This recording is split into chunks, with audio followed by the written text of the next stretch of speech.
Do you know that the micro, small, and medium enterprises contribute over 90% of businesses in Nigeria? Do you also know that according to PwC, that over 40% of our GDP is being contributed by the micro, small, and medium enterprises? So it is very important that we understand the significance of the micro, small, and medium enterprises in Nigeria. So what are we doing to save, to help, and to rescue them from the trouble, from the challenges they are facing? The micro, small, and medium enterprises are very significant in our national development. But these guys struggle to manage their businesses. Why do they struggle to manage their businesses? The reason is because most business owners in Nigeria do not understand that business is a profession. Business is a profession, just like any other profession. So you require an elongated period of training. You don't just jump into business. Most times people will say, let's try business. I want to try business. You don't try business. Business is not a try and error thing. You deliberately go into business. So business is a venture. And the word venture means going on a daring journey.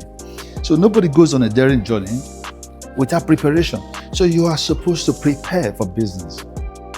So to go into business, to do business, you are expected to be qualified. And to be qualified, you are expected to be trained. You need experience, you need knowledge, you need resources.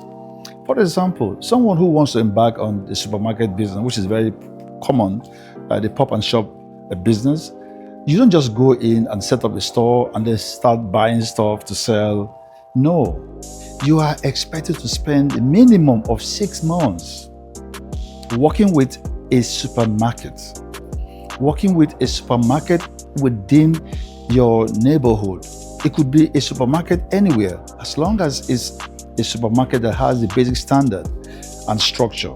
So you can work there for 6 months and acquire the regular skills, the knowledge, the tricks, understand what consumers want, understand how to serve consumers, understand how to meet their needs. That is the way to go.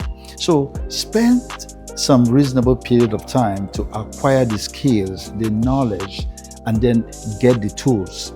The tools here are basically the resources.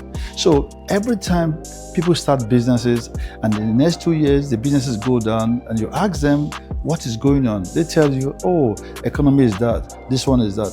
No, most times the problem is always internal. Most times when businesses fail, the problem 90% of the time is internal. Why is it internal? It's because the owners of the business are not prepared enough to start the journey. So business is a daring journey. No one goes on a daring journey without preparation. So you need the knowledge, you need the skill, you need the tools to start a business. I am worried about this because business is about creating wealth, it's about creating value. So every time you don't do your business or don't run your business properly, you destroy wealth, you destroy value. And so it is our responsibility, or it is the responsibility of every entrepreneur to help young entrepreneurs or young people, young business people to gain the basic skills about business, and so they can begin to run their business in a more efficient and effective manner. And if businesses are managed efficiently, of course, wealth will be created, value will be created, and jobs will also be created. Some time ago, I was hired by a family to analyze their business. And interestingly, this is a business that has been managed by the family, particularly the wife, for 5 years. And I looked into their books and I noticed that the business has a debt of about 12 million naira per annum. And when I also look at the revenue and the profits from their books, I noticed that the business was only producing about half of that. So you have a business that produces a profit of 6 million naira and your cost of running the business is 12 million naira. And so I was worried. The renter alone was 8 million naira. And so I asked the family, how do you pay your rent? Because from what I've seen, your business is only producing about 6 million naira. So you can't generate 6 million naira profit and spend so much to pay your rent. And the man said that every year the wife comes to him to pay the rent. So he pays the rent for a business that generates less than the amount of the rent. And so what is the purpose of doing business in this case? I asked. The man said, I just want my wife to be happy. I just want my wife to be busy. But that is the wrong idea about business. The business is not about being busy. Business is about creating wealth. It's about creating value. It's about creating jobs. It's about doing good and doing well for the society. So when a business is not well managed, the managers of the business are destroying wealth. They are destroying value. And so this is the reason why business owners should intentionally acquire the skills, the experience, the knowledge, and the resources before they embark on any business, before they embark on any journey called business. So most times people start business out of frustration because they see business as the last resort. So it's not working, nothing's working for me, let me try business.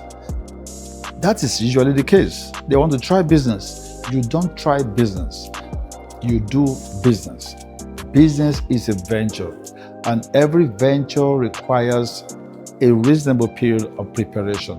And so the essence of this video is to help people acquire the necessary skill, the knowledge, the experience, and basic resources before they start or embark on the journey called business.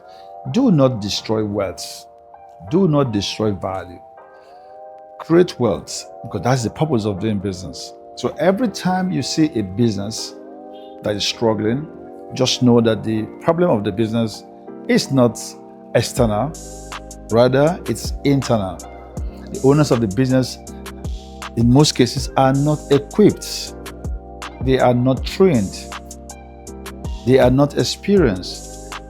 They've not gained the necessary knowledge to manage that business. So business requires people who understand the operation, who understand the process, and so they can provide the kind of services that consumers want.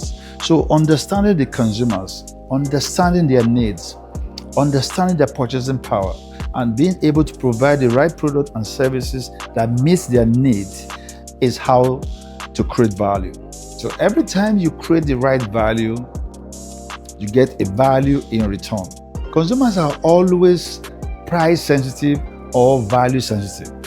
And so the willingness to pay should be higher than the price or the perceived price. Consumers' willingness to pay must be higher than the consumer's perceived price of the products. And so when the perceived value is higher than the perceived price, consumers' willingness to pay would always be higher. So how do you get to a point where you provide a product or a service that has more value than the price? This is how it goes. You understand the consumers, understand their power, purchasing power, understand what they want, understand their behavior, and you should be able to meet their needs. And this is how it works. So consumers would always want to pay for products that they perceive to be valuable. And so you are expected to provide this kind of product they want, the kind of services they want, and when you do, you meet that needs and you get that value.